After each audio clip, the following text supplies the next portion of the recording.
Welcome to your morning cup with iBenz Academy. I'm Kara. And I'm Ash. And we're Kash. So, for those of you who've been following Inelia Benz's work or Driving to the Red podcast with Inelia and Larry, you know that this month they did another monthly class on ultra-terrestrial intelligence. Such an amazing class. Basically, it's about aliens. But we use that term, ultra-dimensional intelligence, for very specific reasons that are explored in the class. But that whole foundation of itself expands your awareness, which is super cool. And it's ultra-terrestrial. Oh no! This is exactly what we're going to be talking about. I did that too in the show notes. So ultra-terrestrial intelligence. What did I say? Ultra-dimensional? Yeah. Oh man. Yeah. They may be ultra-dimensional too, but that's not really what we focus on. That's a different class. But yeah, this is exactly what we were talking about. So it's really funny because if you aren't familiar with it, I host after parties for the Driving to the Res podcast, as well as study groups for the monthly classes at Subscribestar/Inelia Benz. And in the study group call, we're getting ready for it, and I'm like, what did we talk about in the class? You know, here I am supposed to host it, and I'm like, what was covered? What? I don't really remember. And everything that was talked about, I think it was common knowledge. Yeah. Nothing was new. Nothing new.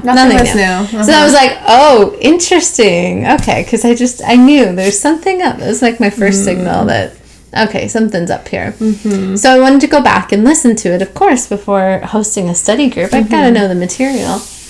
And the funny thing is, actually, during the call, we get to this point in the call where Inelia starts talking about something related to the Anunnaki, and the internet shuts down. Dun, dun, dun! Internet shuts down. I get dropped from the call for probably about 20 minutes. Wow. I get back on, and she's done talking about whatever it was she was talking about with Anunnaki, and I was like, that was probably a good bit. Mm-hmm. There's a signal there. Okay. Mm-hmm. So there's chunks of data missing in my memory, as well as chunks of data I wasn't able to actually absorb because I got kicked out of the class because I had technical problems. Yes, right? Yes. So I go back and I listen to the class again, but I'm prepared a little bit more this time. I had my notebook before, but I just tried to make sure there were no distractions. I was more ready for it. And I listened to the class and I'm like, holy smokes, there's so much data here. Rewind, listen to that again, write it down, all of the things that I had missed when I was attending it live initially. So it was really funny because I'm like, wow, that was a lot. Man, I must have some firewalls. That's really interesting. Okay, cool. Well, working through it, right? So setting myself up for success, going to listen to it again, take my notes, and I'm going to have a study group tomorrow with everybody. So I go to the study group, and you know what? What? Most of the people forgot. Shocker. Most of the people, I bring up topics and they're like, wait, what? That was covered? Somebody even took a picture, a screenshot of all of us in the study group, and they're like huh.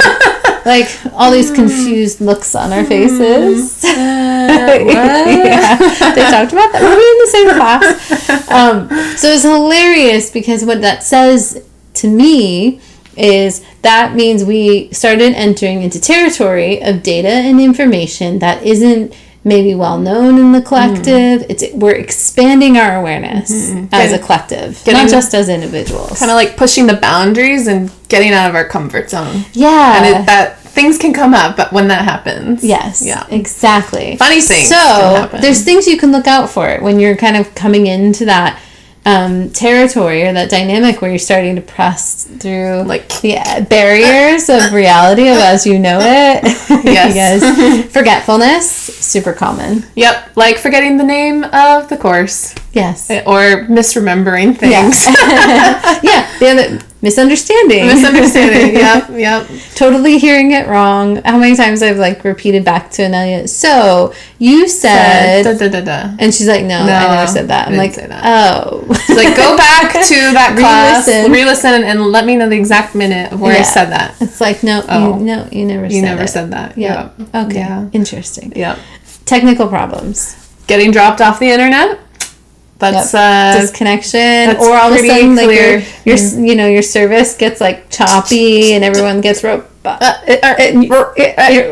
saying anymore. Yeah, and sometimes even just flat out didn't hear it. Yeah, like in one ear and out the other. Yes, did not stick at all. Yes, at all. That can happen a lot with some of Inelia's work. It's like, I read this article 20 times. I took this course 5 times.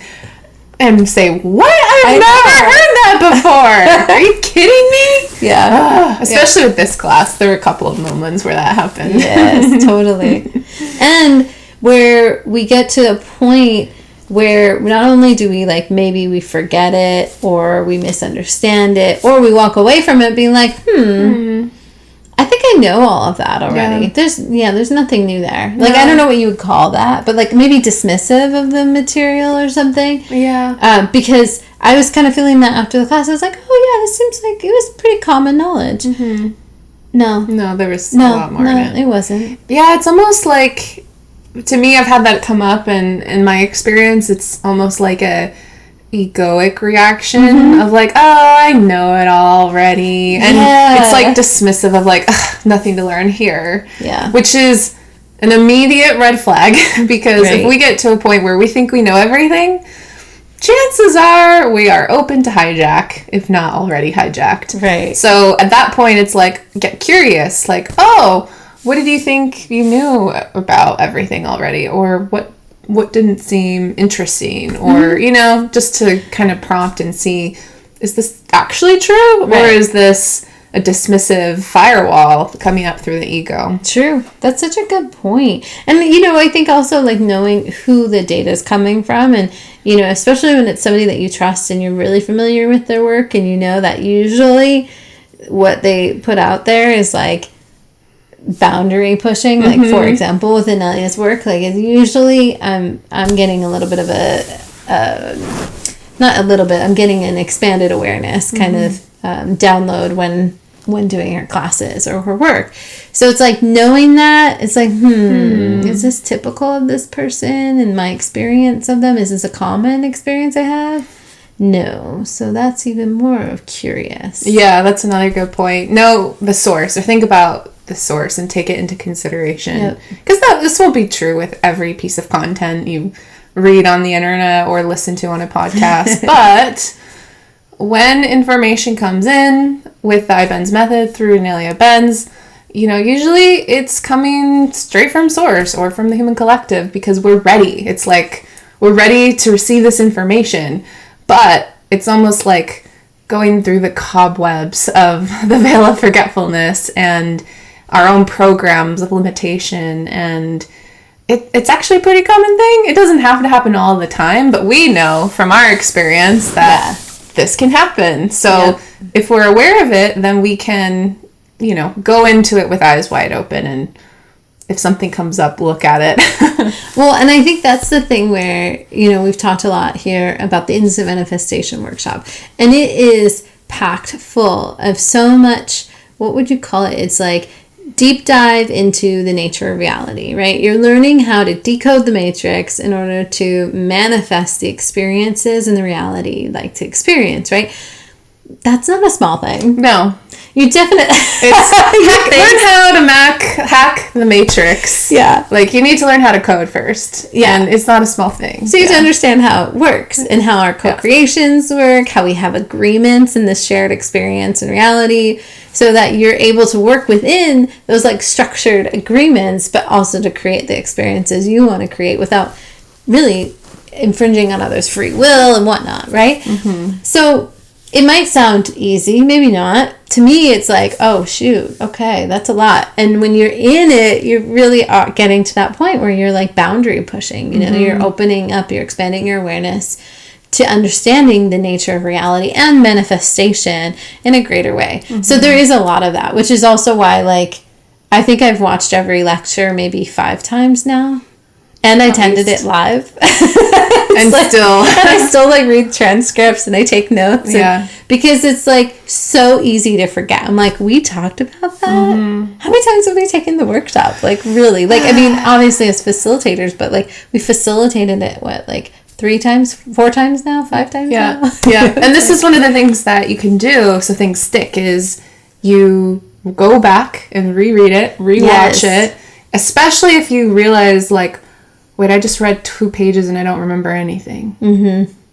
That's a key clue of like, okay, go back. There was some kind of firewall or resistance to the information. Yep. So revisit it, reread, rewatch, and see if it sticks. And getting it in different formats I found is really helpful too. So listening to it, watching it, reading it, taking notes with it, so you're actually writing down what's being discussed. Those are all other ways to absorb it. Absolutely. And a key part of all of this is not doing it alone. Yes. Because it's so much easier to miss some of those things if you're in a silo. Like, you just don't know until you talk about it with someone. They're like, hey, did you hear that whole thing about shadow Anunnaki?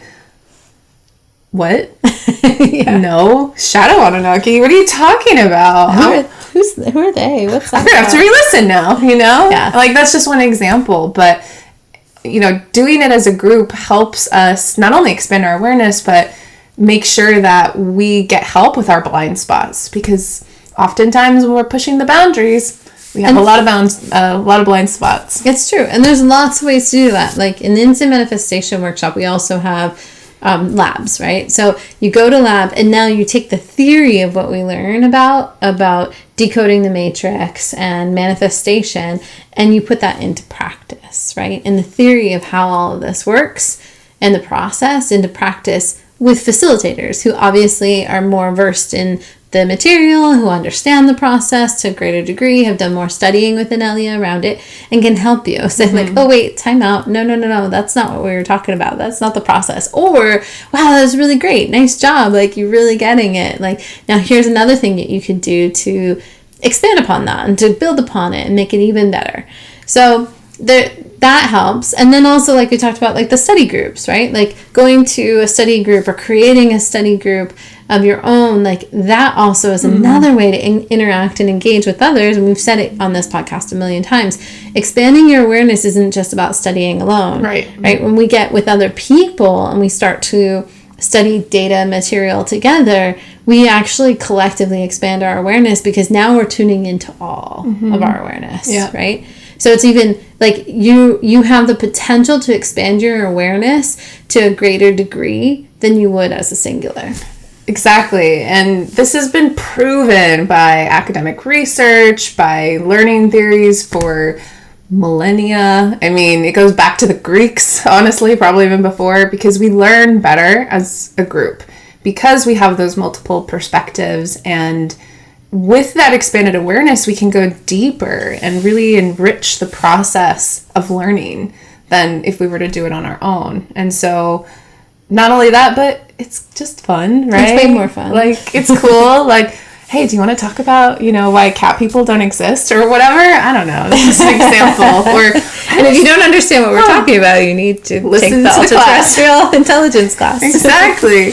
It's just fun to explore it with others and even like truth information together, or look at things that might have been a little confusing, because with feedback from other people, we get clarity, and that helps us learn, that helps us retain the information, because ultimately we want to put it into practice, right? We want to integrate it into our lives. And if you put yourself in a situation where you have to talk about it too with others, you don't just get it and you simmer on it and then it gets like kind of filed away in your memory bank. If you actually have to talk and interact with that or do something with that content, it's another way of learning and reinforcing our learning. I showed up to the study group that I'm hosting, by the way, and I forgot the name of the class. Oh no! What I just did. I was like, ultra terrestrial something. Like, welcome.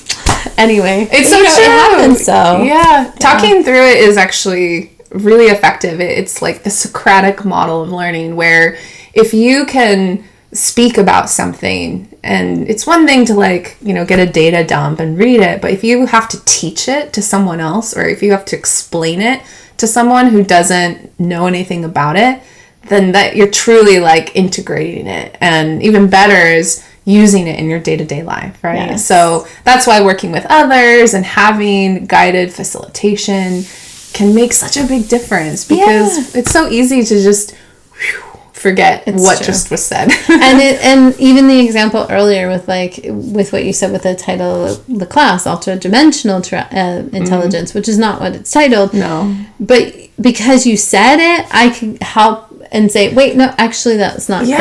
Right? It's true. But if you hadn't said it, and in your mind that would have stuck, you know, with the information, you don't have a chance to kind of have that checks and balances, that it's our strength of our awareness looking at this information together. So if I'm misunderstanding it or not interpreting it correctly, you know, I know that one of my allies is going to help me understand. Totally. Right? Exactly. Or bring clarity. Exactly. Because in my mind, I said the title correctly. Yeah. I was going to say the correct one. Exactly. Ultra-dimensional intelligence. Right. It's like, no, that's not the name of it. Ultra-terrestrial. Right. So our strength is your strength is our strength. This is where having that ally collaboration just makes such a big difference. Right. And why do we do all this learning, right? Like, that's a really good question, because one, for me, I find it like super fascinating and interesting. I love this kind of stuff. Me too. So like learning about it, like testing and pushing the boundaries of what I think I know and understand and is real, to like, you know, coming to new understandings where it feels more expanded. It's like, oh, it's kind of like an elevated perspective of what I had before. That's cool. Oh, now like even more so, right? I love that experience. But the other is, and Inelia had said this actually in the class, is as we study the data, we become, it makes us the sovereign of our reality, right? So we become empowered through studying that data. And then it's like we don't fall for the manipulations or the misinformation or the whatevers, right, that's out there. Because there's a lot of that, right? Especially now. This class is so timely because we are seeing more of the UFO narrative coming through the official mainstream channels of communication. And it's good to be aware of what's happening on the planet, like be street smart and not be manipulated by it in a conscious way. So this class is part of that training and better understanding of like what's going on in the world. Like the other day we saw an article from the Weather Channel talking about how a mother ship could possibly be sending probes to study Earth. It's like, what does this have to do with the weather? But it's an agenda, right? So why do we study this material? Because we are helping ourselves set ourselves up for success so that we can navigate the co-creation of reality of this planet in a street smart way. Because we are still going through a split, and there is still a lot of agendas in play, some high frequency, some low frequency, and the ET equation is going to be big this year. So let's look at it with eyes wide open and let's practice. Let's integrate the material and explore what ultra-terrestrial intelligence is and what it means to us and what we find interesting about it. Yep. And if we want to take the common narrative or the general narrative, like, so be it. Go for it. You know, if that feels good for you, and let what you hear in that like mainstream, you could say, like fashion, define how you respond to your life. So be it, by all means. But because you're listening to our podcast in the first place, I have a feeling it's probably not what you're into. Yes. And so it's like, how do we empower ourselves, right? It all comes down to, we learn. We get the data. We start to look at the information. We get other resources and question from what we're hearing only from one maybe source or one mainstream kind of narrative, right? So that's our responsibility if we don't want to give our power away to that, right? We get information, we get data. And then, like always, as we mentioned here so many times, truth it for yourself, right? We'll link the Truthing class, the Truth and Lies class, in the show notes. But that's like, it doesn't get better than that for being able to be sovereign and learning data, sifting through different resources and finding out what's actually resonant or dissonant for you. Such a good point, because we need to inform ourselves, right? And there's a lot of ways in which we can inform ourselves on anything, whether it's searching stuff on the internet to, what's in the news to, what our friends and family are up to. There's a lot of ways in which we inform ourselves, but just because something says something's true doesn't mean it is. Like, data can come in many, many forms. So truthing it is such a valuable skill set, especially when we're exploring topics like ultra-terrestrial intelligence or extraterrestrial intelligence, or UFOs, or even ultra-dimensional intelligence. I'd truth it too. Exactly. Because there's so many data streams on this stuff. It's been out there for decades from all sorts of different sources of information. And it's like, man, how do you navigate all that?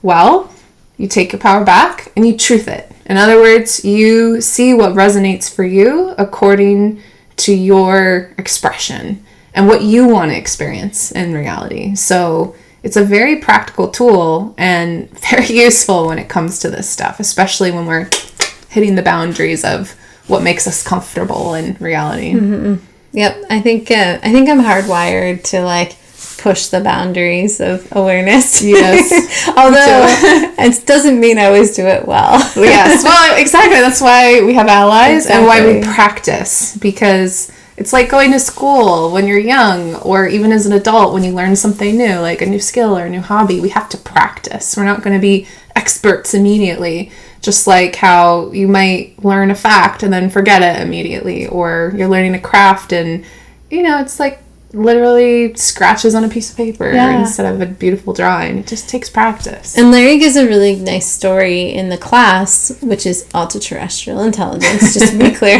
Yes. But he gives a really nice story, and I'm not going to give it in full detail or to how nice as well as he presented it, but the gist is he had a regression, a past life regression, where he saw himself at a canyon. And at the canyon, he saw flying turtles in the sky, right? Do turtles fly? No. It wasn't. They weren't actually flying turtles. But the way he looked at it and was able to interpret that data, to him that meant he saw something that was unfamiliar, and he tried to understand it through the reality constructs that he had in that past life. Yeah. Mm-hmm. So at the time, turtles was what it looked like, right? It was like a hard shell shape, right? And it was in the sky, so there must be turtles were flying, but they were giant, right? And now, with his awareness, he was like, oh, it was some type of UFO or spaceship or craft of some sort. And that's what he saw, but he didn't have the maybe language or the data points to understand. So just to add to all of this, it's like when we come together and we learn this information, doing it together, taking these classes, it helps us to get the language and the data points so we can understand what's even going on. Mm-hmm. We can start to understand, are there, weather balloons being shut down in the sky, or what's going on, right? There's a lot of examples of those, equivalent of flying turtles in the media, like flying saucer. Saucer is what you put under a cup, right? Isn't that a saucer? So it's that shape flying around. Do saucers fly? No. I've also seen others that are cigar-shaped, asteroid-like objects. It's okay. But it's we don't have the words or context to define it. Right. So it looks like a cigar. Yeah, or massive asteroid-shaped cigar. But again, it's we don't have the words because they haven't been in our reality matrix, right? At least in our level of awareness so far. So we try to make sense of it by symbolically using metaphors or categorizing things. And, it's not perfect, but at least gets us forward in the conversation a little bit. For sure. But is it actually a flying saucer or a weather balloon or flying turtle? I guess you'll just have to truth that for yourself. Yeah. Exactly, pretty much. Yeah. Yeah, exactly. So where do you find all this information? Well, one, we're going to, of course, post it in our show notes. Yes. But two, to find the class that we're talking about, the Ultra Terrestrial Intelligence, you can go to Subscribestar/Inelia Benz and become a patron of the light. Support our artists of the light, Inelia and Larry, in making the podcast, doing their monthly classes. You can subscribe there and get access to that. And then you can also go to iBenzAcademy.com, where you can enroll in the upcoming Instant Manifestation Workshop. We have several going on throughout the year. They're all booked.